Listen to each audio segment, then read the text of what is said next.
Support for Connecticut East this week comes from EastCon for high school completion, English language instruction and employment and job training services. Go to eastcon.org/get started today. EastCon, you've got this. Nutmeg Pharmacy, fast, friendly, convenient, local independent pharmacies that are there for you at nutmegpharmacy.com. And Healing Therapies Through Sharing, offering bodywork modalities for those facing the challenges of a cancer diagnosis and treatment at healingtherapiesct.org. Gone too soon, but never forgotten. We talk to Goldstar mothers as they remember their military children lost in the line of duty to them and the nation at the annual Hero Tree ceremony. Plus, we take a look at other stories making the headlines from around the region. This is Connecticut East This Week.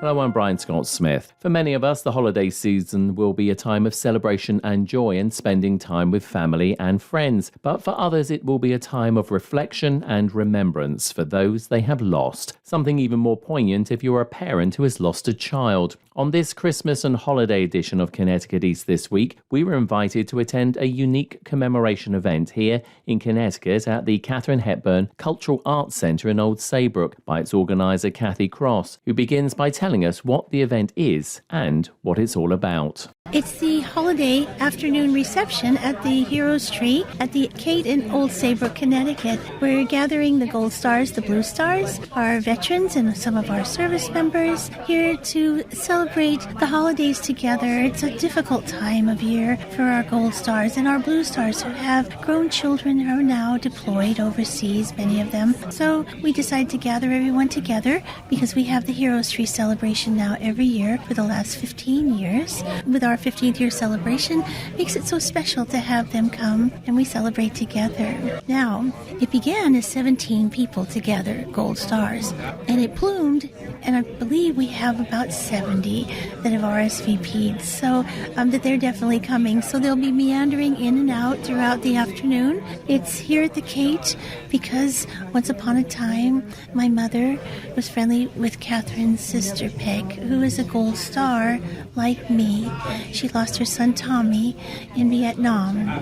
So when they were opening the Kate and I was looking for a place for my Heroes Tree in 2009, this just seemed like the appropriate place for it to be. You know, in memory of my mother and Peg, Catherine's sister, her nephew, and my son and all the others. And we came together with a fistful of Patriot Guard riders, actually, that hand-painted the wooden stars upstairs on the tree. We hand-painted them together. It took us months, and our first tree was only 6 feet tall. Today, our Heroes Tree, is 15 feet tall, and it's adorned with all, again, handmade stars that reflect those who we've lost, those who have been injured, permanently disabled through their service, and those who are presently serving. Those are our blue, our gold, and our silver stars. Talk to us a little bit about Gold Star, because it is important, but sadly, like so many things in life, things get forgotten. So, you do a lot of work, yourself and other Gold Stars. Why is it important to keep this, obviously, in the public's mind? Well, for me, it's two reasons. I am a service mother. I've been registered as a service mother since 2008. I lost my son in 2002. I went looking for someone like me that might understand my loss. It's a little different when you lose your adult child in military service. And so it's been very rewarding because it's a give and take. As difficult as it is to do the memorials and the service that we do, there's so much that we get in return. The honor and the privilege to honor those who we've lost like our children, but also to honor and serve amongst those who are presently serving and giving and sacrificing so much for all of us in our country, in our free way of life. So it's a little bit of give, it's a little bit of take, but it's such an honor and a privilege. I have no regrets. A lifetime that I've given now in military service, in Gold Star service. That's all I can tell you. It's Wonderful, absolutely wonderful. It makes the most difficult times of year, Memorial Day, Veterans Day, the holidays for Goldstar's, much more bearable. I was going to say, yeah, holidays are difficult, especially if you have had a loss. I know already, and then it's getting incredibly busy. People will be able to hear, obviously, so like that in the background. There's Goldstar families here who I understand today, December 2nd, which is when this is actually being recorded, although this will go out on Christmas. Unfortunately, this is the day that a member of their family passed. So that makes that even more difficult for them. Yes, it does. And when they come like that, it's an incredible honor for me because they've come to join us, to be together on that day. It's a very difficult day. So that happens all through the holidays for all of us. There's a song, there's a moment, there's a symbol of Christmas or whatever holiday you may celebrate. It touches your heart and you feel that broken place that can never be filled again. It fills itself with holiday joy and love because you're allowed to share it with others who truly understand your journey. Tell us, what do they say to you? Because, as I said, I know you don't do it all on your own. You do have people helping you, but what do they say to you? Well, that makes me blush because they say thank you. And that's really, I don't even require that. It's an honor and a privilege for me to do these things with them. I love this community. They're good people. I don't know what else to say. It's just an honor and a privilege. So they say thank you. It's just so worth it for me. Every bit of it. I wouldn't change a thing. Despite the circumstances that bring you together, obviously the loss of sons and daughters in the military, I'm guessing over the period of time that you've been running this and the other events, that you've created many new friends and that you brought people together as well. Yeah, well, I understand that we're on nearly 4 million greeting cards that I've been making through the generosity of U-Haul and my friend Hans. We've been producing these cards. They're called the Tribute Journey cards. Now, since 2008, and I'm told that by U-Haul that we're up over 4 million, over 312 hospitals in 39 states across the United States, and our ships at sea. So it's incredible to think the lives that we've touched. I receive letters all the time, no kidding, from people that have received our cards that didn't have a way to reach me other than researching online, which is mind-boggling, how to find me. And they send thank you cards. And I just don't know what to say to that because I'm so grateful that I'm allowed to do this. It's such a blessing. Really, it is. It's an honor to know these people and to be allowed to say thank you to them. So the events, there's been a lot of events, but it's never about me. It's about what I represent, and I always have that in mind. It's not about me. It's about all of them. I do that for them. All of this is not for me. Kathy, we hope it goes on for many more years. There's many more events to go. I know you're an incredibly busy lady and we've managed to pin you down for 5 minutes, so thank you for talking to us. I know you've got to get back and obviously talk to all these lovely people that are here, but thank you for inviting Connecticut East this week to this event. I'd like to thank you for coming and for joining me and for listening to me go on. I wish you a happy holiday, a safe holiday season, and thank you so very, very much for joining us. Take care now. I hope that we'll see you again soon. First name is Kimberly and my last name is Reed, and my son's name, my second oldest son's name is Austin J. McGeo. He was enlisted in the Army, air assault. Unfortunately, he passed away 7 years ago on October 15th, 2016.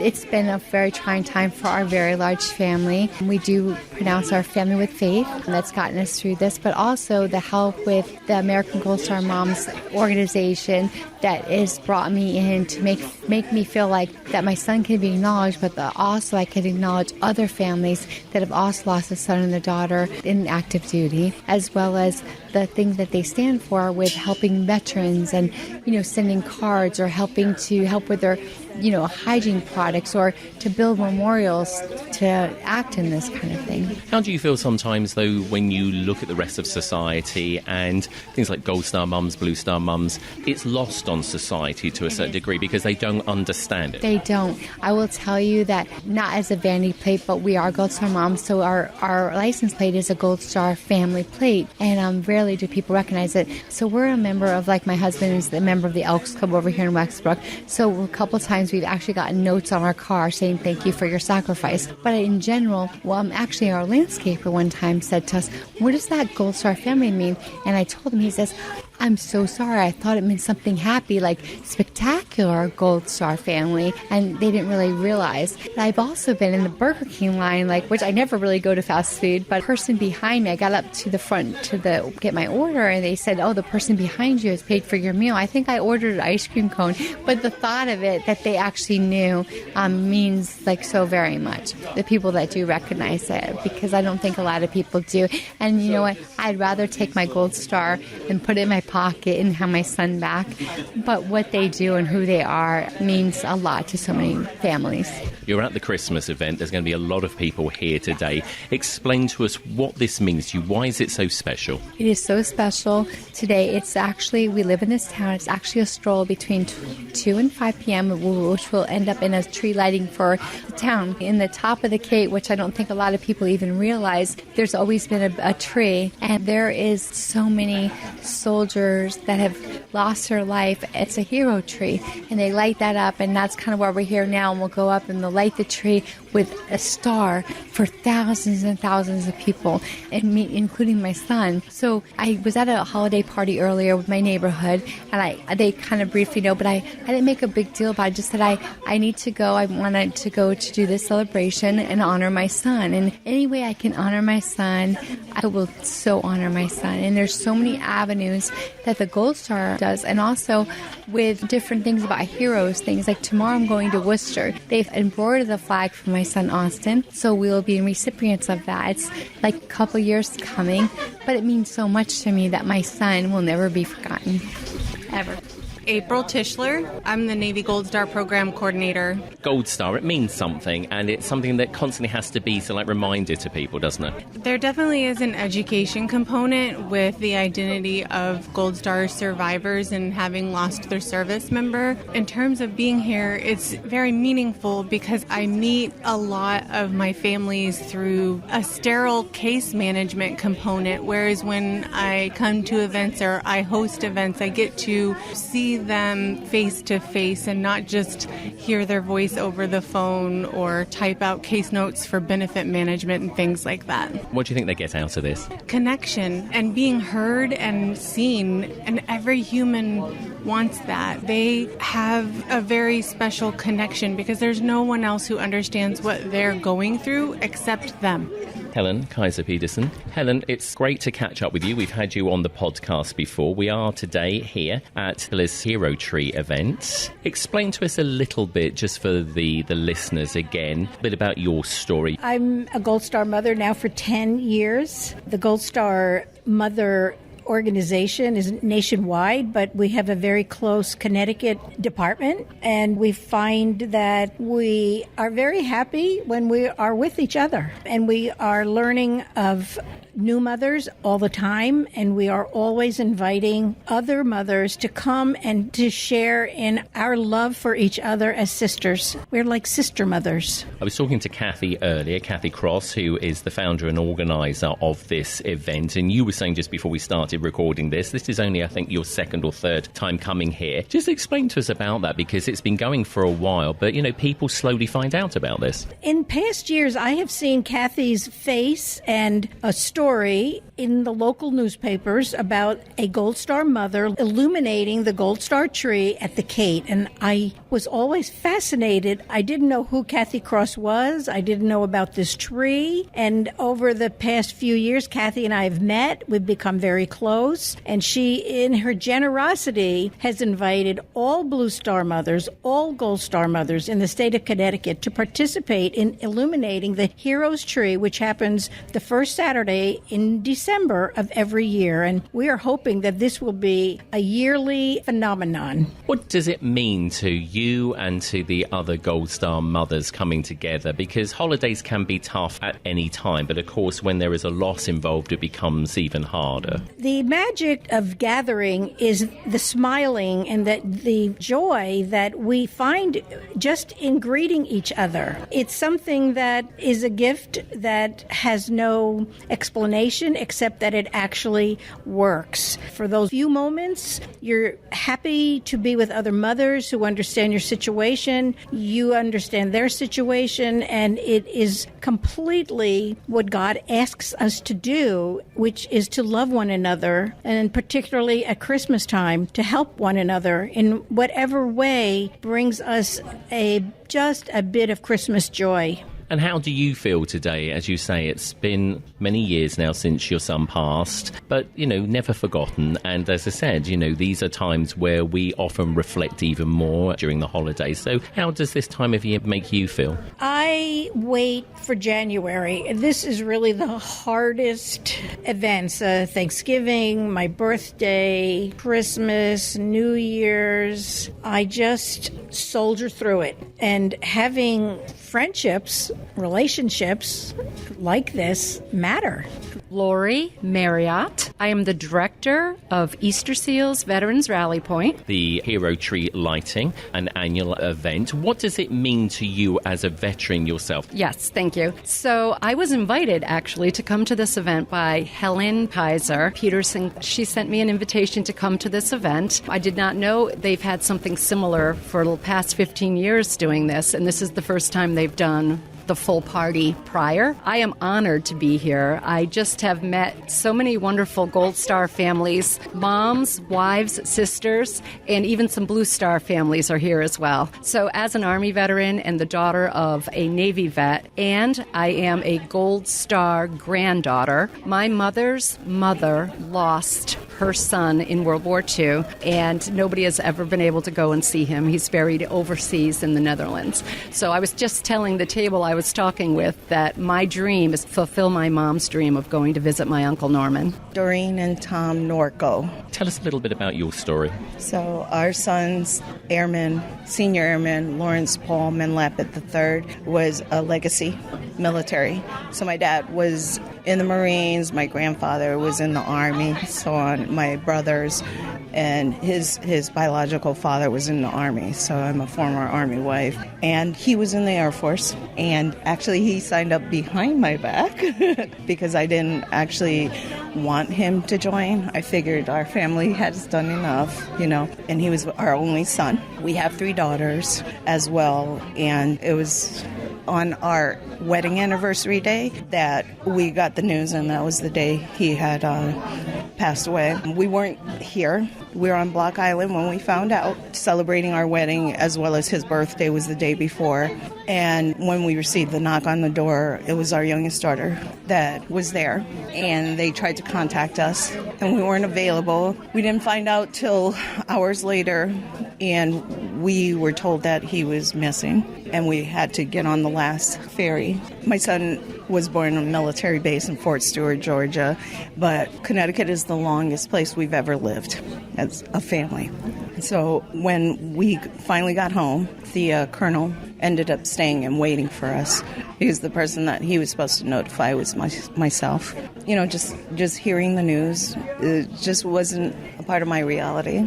Unfortunately, our son passed away stateside in an accident. And when I found that out, my mind was going straight through. He hadn't been deployed. He was scheduled to go and never made it. So I was in that mind space and not sure if I wanted to believe that. Unfortunately, it was him. And we started getting tagged in a whole bunch of messages and everything. But, it just warms our heart that there were people that actually cared. We received hundreds of cards in the mail. We went out to Mountain Home. He passed away with 2 other airmen, so it was a pretty tragic event for the base. They lost, 3 people that day, 3 airmen that day, and they had a ceremony they invited us, the families, to go to. So we didn't actually get a chance to bury him right away until we had to go out there. We had to come back, and Doreen was saying they couldn't even ID them, so it was very difficult for them to get that closure, for us to actually get to the point where we can lay them to rest, What does it mean for you to be here today with all these other people who, many of them have shared similar types of experiences? Right away, I knew that first I was like thinking to myself, this can't be it. This can't be all. My father always said, we never leave anybody behind. I was like, well, what happens to the families? So I didn't rest. Unfortunately, the Air Force forgot to give me my packet to notify me about the Goldstar families. And then there's another program called TAPS, Tragedy Assistance Program for Survivors of Military Fallen. I started doing my own research, Google searching online. I was like, my dad was a Marine, I'm not going to just let this go. So once I started connecting online, Facebook, as well as calling the Air Force down in San Antonio to find out what's going on, and they gave me the packets, and I just started connecting myself with them. It changed. Things started changing. I started realizing that my son sacrificed. He signed on the dotted line for others, as well as myself. And I said, I want to continue the work that he started. And in order to do that, I have to get involved. And I have to put my feelings aside. And through that, I was able to share with other people, grieve with them, and also grow. I felt like being a part of the Goldstar families, as well as mothers, I was able to honor my son and say his name and make sure that everybody else knew his story. I appreciate it. And we love every one of them. They say when someone loses or has lost that deep, your phone book changes. And I know that through my phone, all of the names have changed. Not that it's any different. In a way it is, because we share something that we don't wish upon other people. We share a life and a journey that we have to learn how to walk in this life. And it's because of those that came before me and didn't rest and Google searched other people that I was able to share. If I don't do that, no one else will have that survival kit. Thank you so much. Thank you so much. Thank you. Appreciate it. Thank you.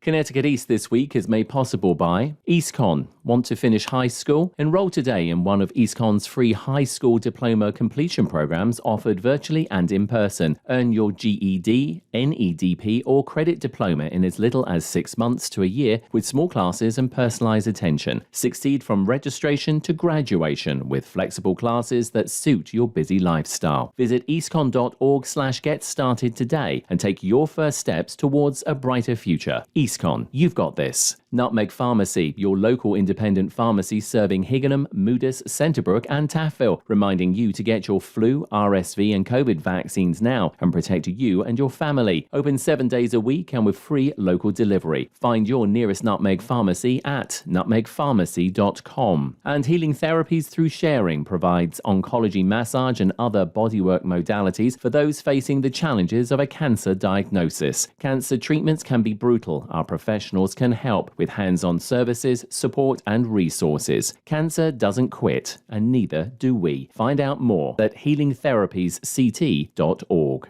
Time now for a look at other stories making the headlines this week. The Lamont administration announced recently that more than 80,000 people in Connecticut are expected to have convictions for certain old low-level offences automatically cleared from their criminal records over the next month as the state nears full implementation of the recently enacted Clean Slate Law. It is expected that the system will initially identify for erasure approximately 178,499 offences from more than 80,000 people. Record erasure does not mean deletion or destruction. Instead, erasure causes a record to be flagged for non-disclosure to anyone other than the clerk holding the records. The process to erase the vast majority of eligible records is expected to be completed by the end of January 2024. The U.S. Senate Permanent Subcommittee on Investigations, chaired by Connecticut Senator Richard Blumenthal, has issued a letter to the U.S. Coast Guard leadership demanding they turn over documents and information relating to historic sexual sexual assault and harassment at the agency. Recently, the subcommittee heard testimony from former and current serving members of the U.S. Coast Guard about their personal stories of assault, harassment, and retaliation while at the U.S. Coast Guard Academy in New London. Senator Blumenthal said at last week's hearing they have asked the Coast Guard for documentation, but little has been forthcoming.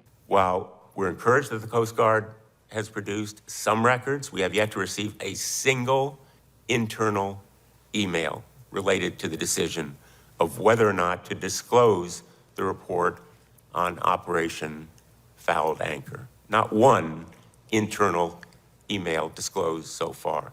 These critical documents must be provided without further delay. Subcommittee ranking member Republican Senator Ron Johnson from Wisconsin said at the recent hearing there was no excuse for the Coast Guard to delay any longer. There's no reason they cannot start a rolling production of documents. I mean, this is not that hard to go into emails, do searches, and start producing some of these documents in terms of what was communication that resulted in this 3.5-year cover-up. So I guess what I'm saying is if they do not produce those documents, or at least begin the production of those critical emails on the date we've given them, I want and I will support you in issuing a subpoena. The letter addressed to Admiral Linda Fagan, the Commandant of the U.S. Coast Guard, requests all relevant documentation no later than January 19th of 2024 to allow the subcommittee to continue its inquiry without delay. The hearing was brought about after the news organization CNN revealed the Coast Guard had buried a report for more than 3 years about findings of sexual assault over a number of years. As political divisiveness grows, holiday gatherings at home and work can lead to increased arguments and severe relationship damage. Edwin J. Vieira from the Connecticut News Service has this report. National organizations such as Braver Angels are working to bridge political rifts, but others are taking different approaches. Christine Miles is the author of What Is It Costing You Not to Listen? Her book provides tips navigating difficult conversations. Rather than challenging someone you disagree with, she says people should ask questions to understand why they stand by a certain position. Let that person talk more, sit back and listen to understand, seek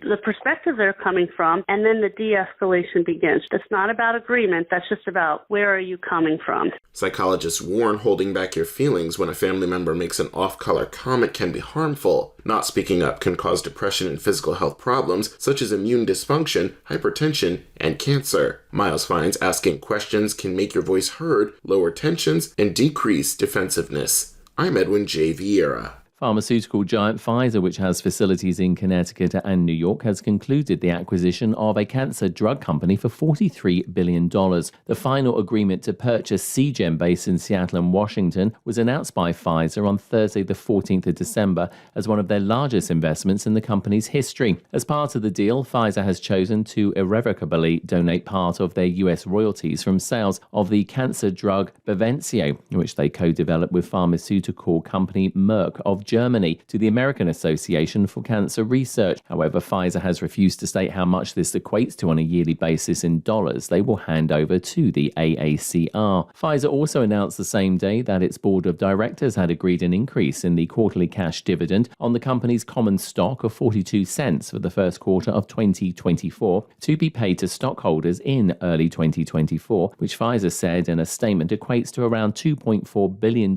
in cash based on current outstanding shares. The company also recently announced a worldwide cost-cutting effort, initially put at $3.5 billion and recently amended to now $4 billion it wants to save due to a decrease in worldwide sales of certain COVID-related drugs. Pfizer says they will be making layoffs at facilities in the US and abroad and have filed redundancy notices in the states of California, Illinois, Colorado, and New Jersey, but have refused to state how many layoffs will occur at their biggest R&D center here in Groton, Connecticut. Connecticut East This Week understands that layoff notices have been issued to Groton staff already who are affected, but Pfizer have refused to comment on precise numbers.